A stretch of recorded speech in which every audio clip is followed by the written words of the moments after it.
Introductory bridge, we talked about how to write a smart contract, how to use create. We create and create two functions to create a smart contract from another contract. We also talked about how to deploy a smart contract. So I'll be going right in to show you some code snippets.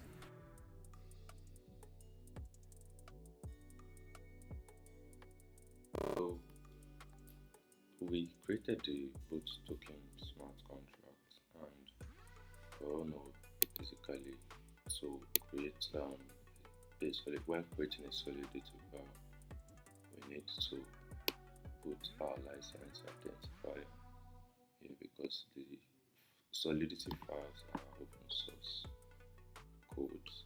So we need to put our license identifier. Then we also need to tell the compiler which compiler version to use when compiling our smart contract, which is this line 3 here.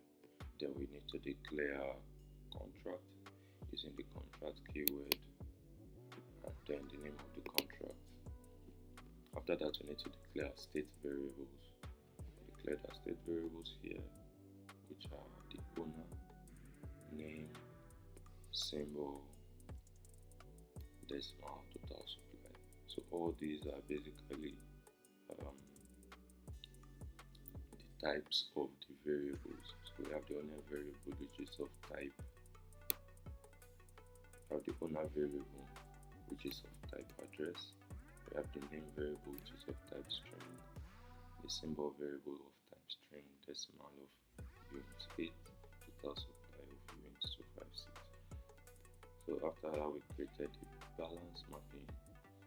That is the mapping of addresses to their balances, and then also the mapping of addresses to addresses to allowance, which is stored as the allowance keyword. So up next, we had to initialize some of those state variables in the constructor. We all know that the constructor is a block of code that runs just once when we want to deploy the smart contract.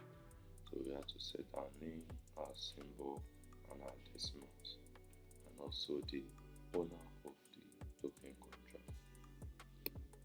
So next, we had to use the modifier. We have to create a modifier to allow only the owner of this contract to call some functions.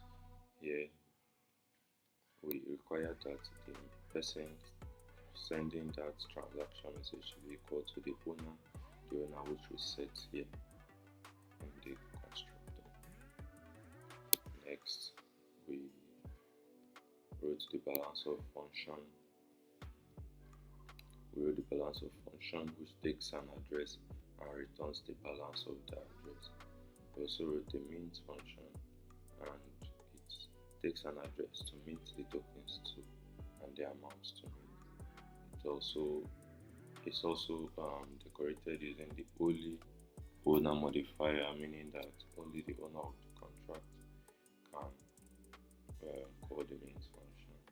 Also have to require that the address that we are minting to is not the zero address, because if we are minting to the zero address, that will be as equal to minting and burning a token all at once. Then we increase the balance of the person we send it to using the underscore, increasing the balance by the amount we are trying to send to the person, and then also increasing the total supply, because those are basically the two things that occur when we mint. So next, we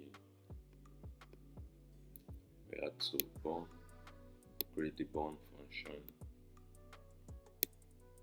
We had to create the burn function, which takes the address of the person we want to burn and the amount.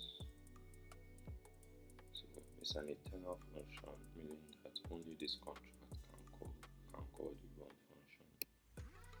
So what it does is that it takes the balance of the person we're trying to burn and it subtracts the amount we want to burn from the amount. And also same thing with the total supply. It also takes away the amount from the total supply. Next, we have the transfer function, which is also internal. There is only this contract and chat contract that inherit it can call this function. So it subtracts the amount that we want to transfer from the owner and adds it to the person we are sending to. Then this is the normal transfer function, which takes in the address of the owner and the address of the person who will want to transfer the token to, and the amount want to transfer to the person. This is public, but internally it uses the underscore transfer function, which takes three parameters. Since this is a transfer function, for the underscore transfer function, the person sending the message has to be the message sender, that is the person making the transaction, and they will be transferring it to the to address that the person will want to transfer to, and then use the amount that we want to transfer to the person as the amount. So we also have the transfer from function. So the transfer from function takes in three arguments as well. The person will want to transfer from, the person wants to transfer to, and the amount. But note that before anybody can call the transfer from function, the person has to be given approval or allowance from the person who actually has the token. So we have to require that the allowance from has been given already from the person who owns the token to the person who is calling the function. And if it's not, that we have to throw an error here, which means you can't spend more than you are allowed to. Then if the person has been given allowance to spend this token, then we can go ahead to subtract it from the amount of the owner, that is the amount of the from address, and we add it up to the amount of the to address. We also wrote the approve function because without the approve function, without the approve function, the transfer from function can't basically work. So we need to give the person who wants to spend our tokens approval. So we take in the owner, the spender, and the amount. So we have to require that the owner is not address 0 and the spender is not address 0 to try and error. We can then go ahead to give the person the allowance. So basically here is actually meant to be the owner, who is the person who is giving the approval, is actually meant to be the person sending the message. So we need to require here that the person sent it message because it's him who will be giving the approval.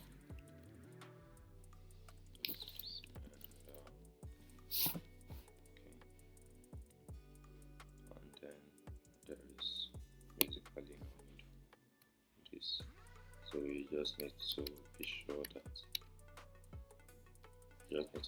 that the person we are giving the approval is not the 0 address.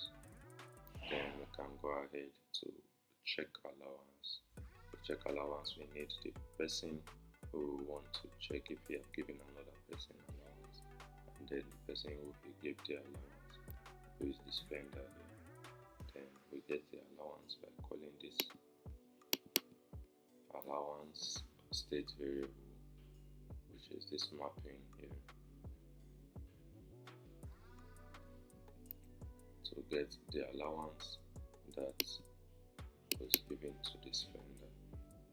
So with this is basically the logic of every smart contract, every token smart contract out there. But now OpenZeppelin has made everything easy by giving us the ERC20 token standard that we can use, which is also safe and have been reviewed by a lot of Solidity developers. So it's usually advised that instead of going through this route, you can as well just go through the OpenZipline route by importing OpenZipline instead of rewriting the code logic, because when rewriting it by yourself, you may have a lot of errors and bugs in your code. So next, we have to create the receive and the fallback functions so that in case anybody makes any transaction to this contract that is not a function in this contract here, this fallback function can handle it, and the receive function can also handle data being sent to this contract. So with this, I hope that you have a clarity of how ERC20 tokens work, and I hope you tend to appreciate Solidity developers more. A whole lot of thinking usually go into the writing of the smart contract, and you also need to be careful when writing the smart contract, because any little error can create a bug that can cause millions of people to lose their funds.